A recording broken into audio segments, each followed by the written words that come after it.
The final red letter teaching that we have from Jesus comes in the last book of the Bible, the book of Revelation. Now, this describes a vision that was given to the Apostle John. It came some 60 years or so after Jesus had ascended back up into heaven. And it's given to tell us about the last days, the end of the world.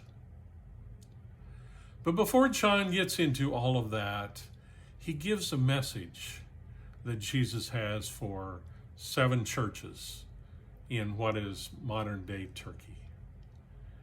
And these letters are very important for us, because if we believe that we're in the last days of the last days, as I believe that we are, then a message for the time right before all of the end starts is something that we really need to grasp and understand. And that's what we can see with these letters. Jesus said at the end of each of the letters that those with ears to hear need to hear and understand. And I like this quote by Dr. David Jeremiah. He said, "Every word Jesus gave to the 7 churches speaks to Christians today." So it's an important message.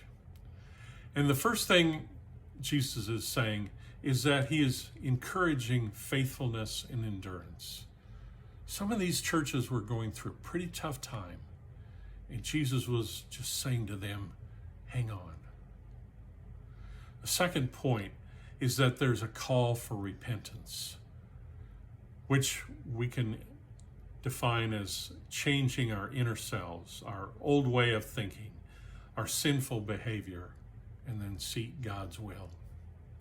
It's interesting that the first recorded message that we have from Jesus in Matthew chapter 4 has him calling for repentance. And now his final message is a call for repentance. And then a third point that he makes is some amazing promises for those who overcome. And these include things like the privilege to eat from the tree of life, authority and power over nations, and the privilege to sit by Jesus on his throne. So this final teaching of Jesus is so important. I invite you to come back as we go through these 7 letters.